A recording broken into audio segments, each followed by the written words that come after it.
Bonsoir, cher ami. Bonsoir. Nous sommes là ce soir encore pour parler d'un mystère. Vous savez que nous, les enfants de Dieu, ce sont les mystères qui nous préoccupent parce que les mystères sont des choses cachées en Dieu mais révélées divinement. Et pour cette raison, nous allons parler ce soir du mystère du sein d'Abraham. Le mystère du sein d'Abraham. Qu'est-ce que c'est que le sein d'Abraham? Et qu'est-ce qu'est devenu le sein d'Abraham après la mort et la résurrection de Jésus-Christ? Qu'est-ce que c'est que le sein d'Abraham? Pourquoi le sein d'Abraham? Et qu'est-ce que le sein d'Abraham est devenu après la mort et la résurrection de Jésus le Christ? Ainsi, pour planter le décor, nous allons prendre Luc 16, verset 19 et nous descendons pour en servir comme cela. Première lecture. Et prenant ce verset, il est dit ceci. Il avait un homme riche qui était vêtu de pourpre et de fin lin et qui, chaque jour, menait joyeuse et brillante vie. Un pauvre nommé Lazare, couché à sa porte, couvert d'ulcères, et désireux de se rassasier des miettes qui tombaient de la table du riche, et même les chiens venaient encore lécher ses ulcères. Le pauvre mourut et il fut porté par les anges dans le sein d'Abraham. Et le riche mourut aussi et il fut enseveli. Nous recommençons encore cette dernière partie.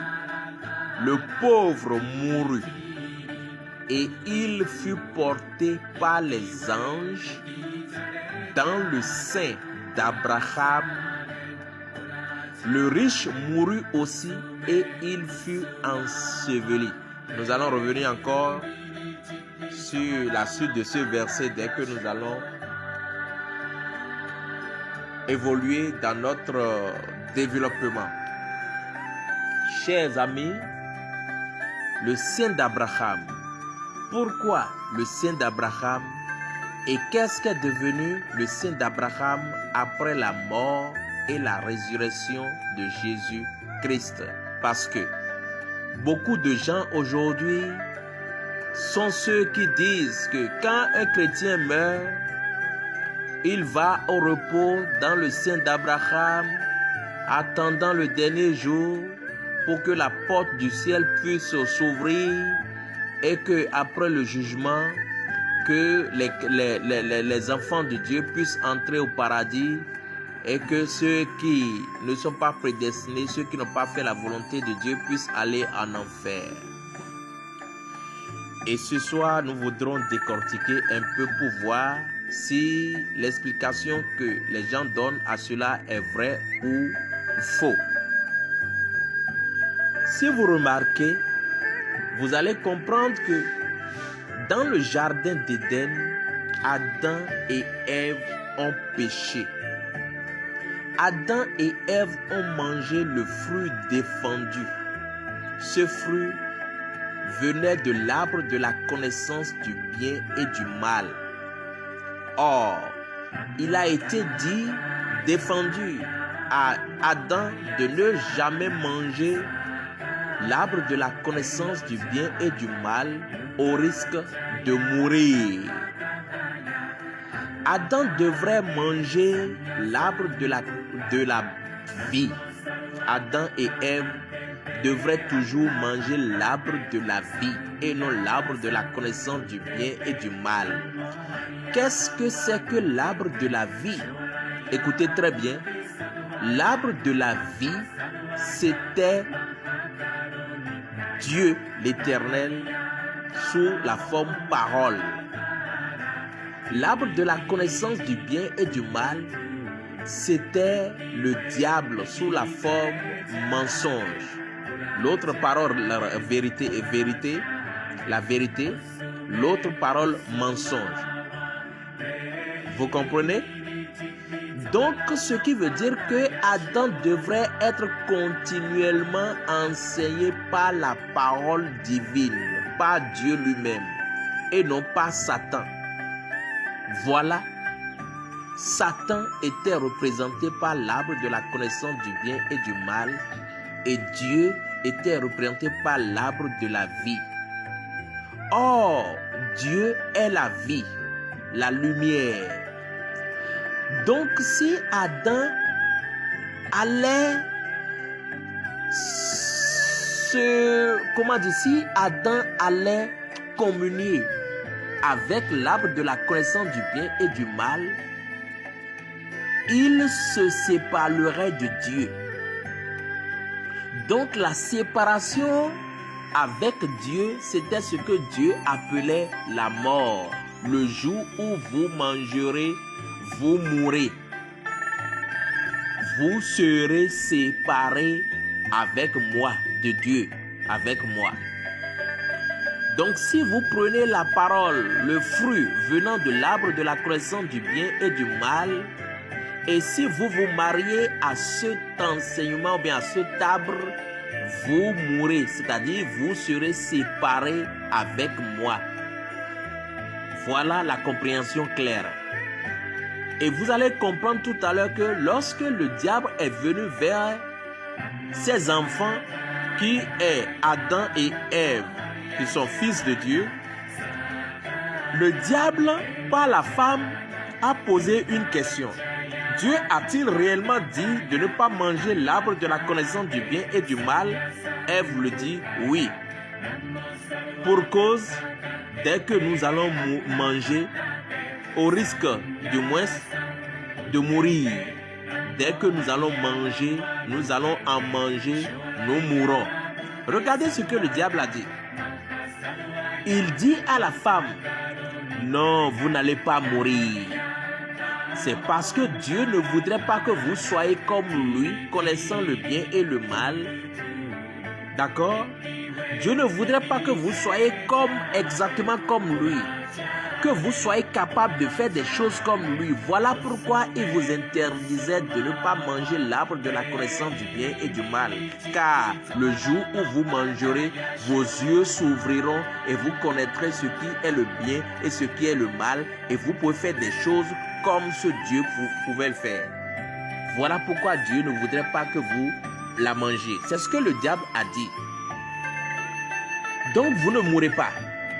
Et effectivement, quand Adam et Ève ont mangé, ils ne sont pas morts sur le plan littéral, rapidement, mais sur le champ, ils étaient morts sur le plan spirituel, c'est-à-dire que dès qu'ils ont eu à manger l'arbre de la connaissance du bien et du mal, Dieu s'est séparé automatiquement avec eux. Ils étaient séparés de l'arbre de la vie. Voilà la mort, la séparation avec l'arbre de la vie. Donc Dieu montrait par là simplement que dès que vous allez manger l'arbre de la connaissance du bien et du mal, vous mourrez, c'est-à-dire vous serez séparés d'avec moi. Vous serez séparés de moi. Vous et moi, on n'aura plus de communion. Vous n'aurez plus de communion avec l'arbre de la vie, puisque vous auriez choisi l'arbre de la mort, l'arbre des ténèbres. Ici, l'arbre de la vie, c'est l'arbre de la lumière, l'arbre de la vie. L'autre côté, c'est l'arbre de la connaissance du bien et du mal, c'est-à-dire l'arbre de la mort, les ténèbres. Donc, si vous vous plongez dans les ténèbres, vous serez séparés d'avec la lumière qui est la vie. Et chose que Adam et Ève ont faite, ils sont tombés et ont mangé l'arbre de la connaissance du bien et du mal. Depuis ce jour, ils furent séparés avec l'arbre de la vie qui est l'Éternel Dieu. Voilà pourquoi, quand vous montez au verset Genèse 3, vers les derniers chapitres, il est dit, écoutez, l'Éternel Dieu dit, voici, l'homme est devenu un comme nous, connaissant l'homme est devenu un comme nous, pour la connaissance du bien et du mal. Empêchons-le maintenant d'avancer sa main, de prendre de l'arbre de vie, d'en manger et de vivre éternellement. Et l'Éternel Dieu chassa du jardin d'Éden pour qu'il ne le chassât. L'Éternel Dieu le chassa du jardin d'Éden pour qu'il puisse cultiver la terre d'où il a été pris. C'est ainsi qu'il chassa Adam et mit à l'orient du jardin d'Éden les chérubins qui agitent une épée flamboyante pour garder le chemin de l'arbre de la vie. Vous voyez? Donc, quand ils ont mangé l'arbre de la connaissance du bien et du mal, ils étaient morts, c'est-à-dire ils étaient séparés de Dieu.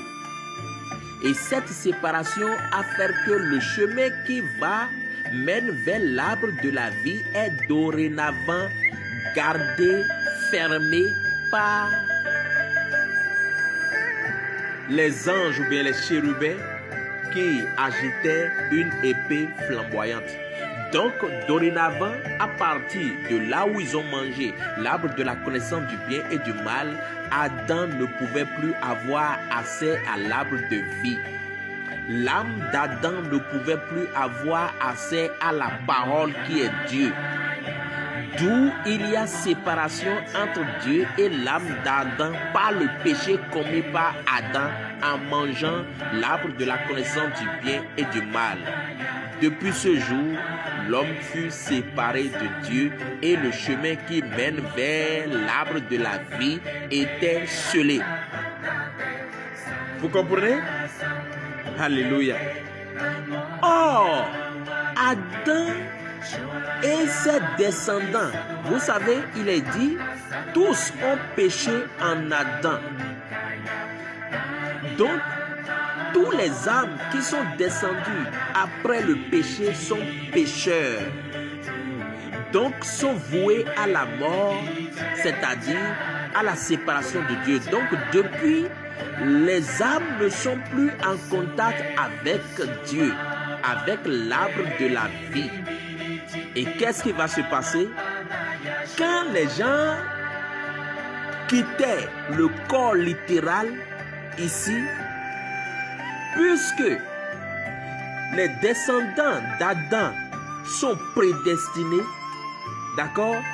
Dieu, avant de penser, avant que l'être et l'âme puissent avoir de nouveau la communion avec Dieu, avant que cette réconciliation ne vienne, il va falloir que les âmes qui quittent les chairs soient rassemblées quelque part. Et puisque sa parole dit, l'âme qui pêche, c'est elle qui mourra, elle sera séparée d'avec Dieu. Puisque ces âmes sont séparées avec Dieu, ces âmes devraient être recueillies dans un lieu appelé le sein d'Abraham, en attendant que le rachat ne soit accompli. Or, le sein d'Abraham dont il est question, c'était dans le séjour des morts, puisque les âmes qui sont sans communion, qui n'ont pas de communion avec Dieu, devraient aller au séjour des morts. D'où Adam, les âmes d'Adam et ceux qui sont descendus d'Adam, tous ces âmes-là devraient se recueillir dans le séjour des morts au niveau du sein d'Abraham.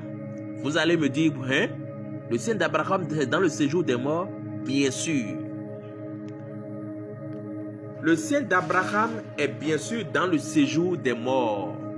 Nous allons nous arrêter pour cette première partie et continuer la suite pour que l'audio ne soit pas trop long. Donc, nous allons maintenant donner la suite après cet audio.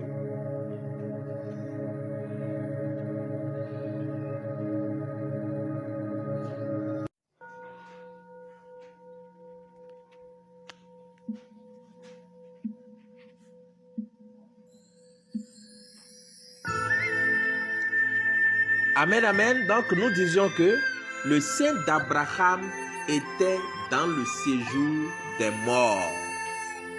Vous saurez pourquoi tout à l'heure. Qu'est-ce que c'est que le sein d'Abraham? Pourquoi le sein d'Abraham? Et qu'est-ce que le sein d'Abraham est devenu après la mort et la résurrection de Jésus le Christ? Prenons le verset qu'on a lu pour comme première lecture, Luc 16 à partir du verset 19. Et lisons, descendons, vous allez voir.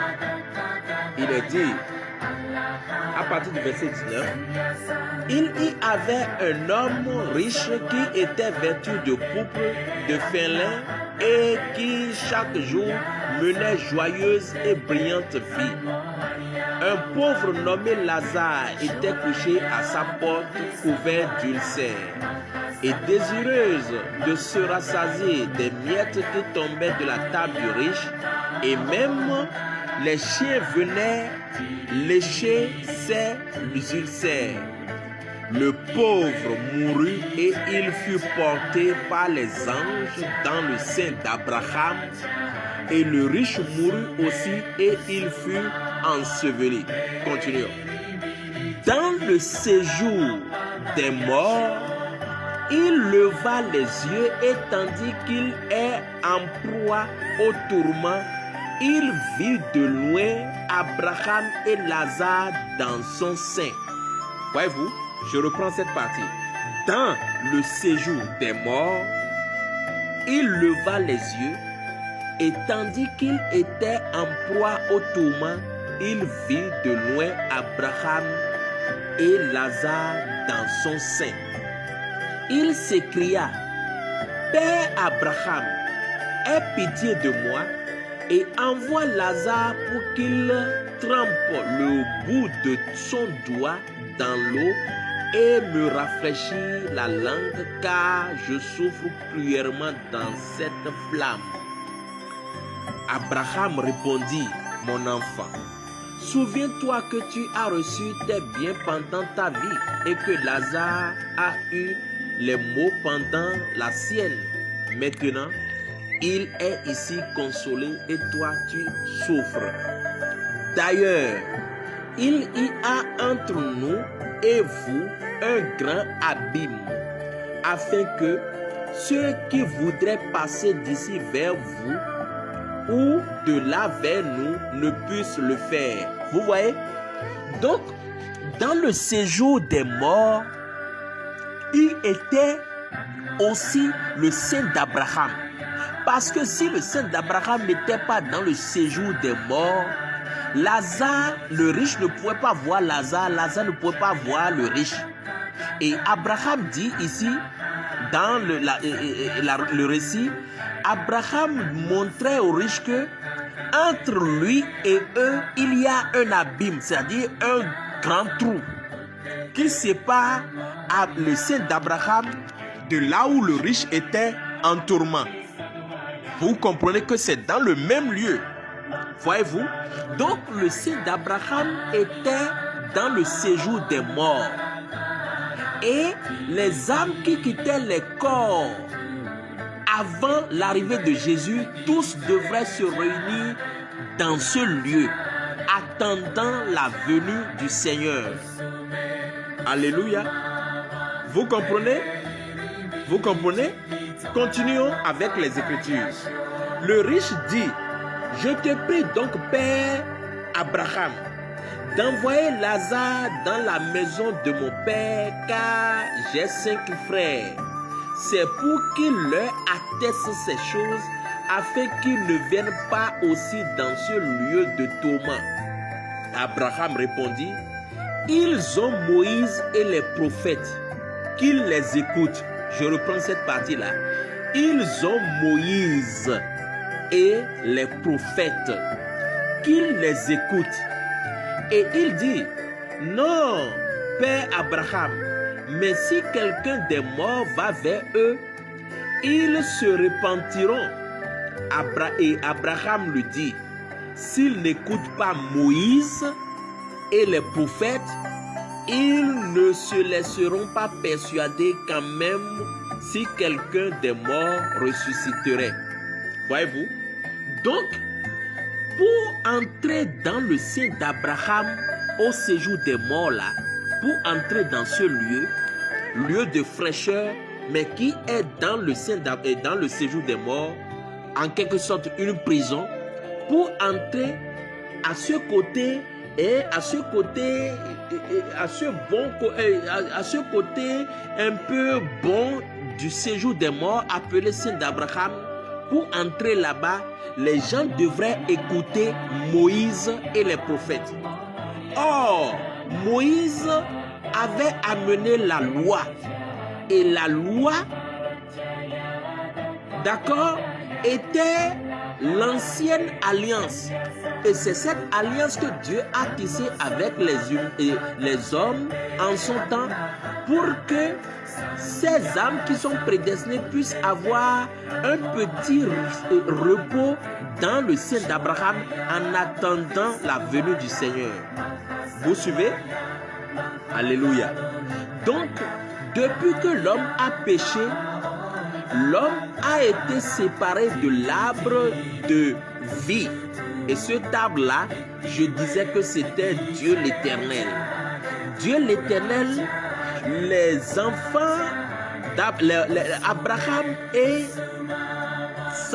Abraham et Ève et les descendants d'Abraham devraient rester continuellement en présence de Dieu, en présence de l'arbre de la vie et être nourris par l'arbre de la vie, parce que les enfants de Dieu doivent se nourrir de la parole qui est Dieu. Mais puisque Adam et Ève ont péché, ils ont été séparés de cet arbre de vie. C'est ça qu'on appelle la mort, être séparé d'avec l'arbre de la vie, ou bien avec la vie, ou bien avec la parole. Si vous êtes séparé avec la vie, vous devenez mort, voyez-vous. Donc, qu'est-ce que Jésus, à son arrivée, fera, ou bien dira? Quand nous prenons Jean, je suis dans Jean 16, suivez-moi, verset Jean 16.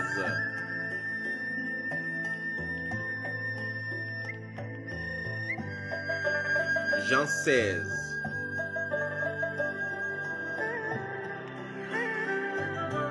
Écoutez.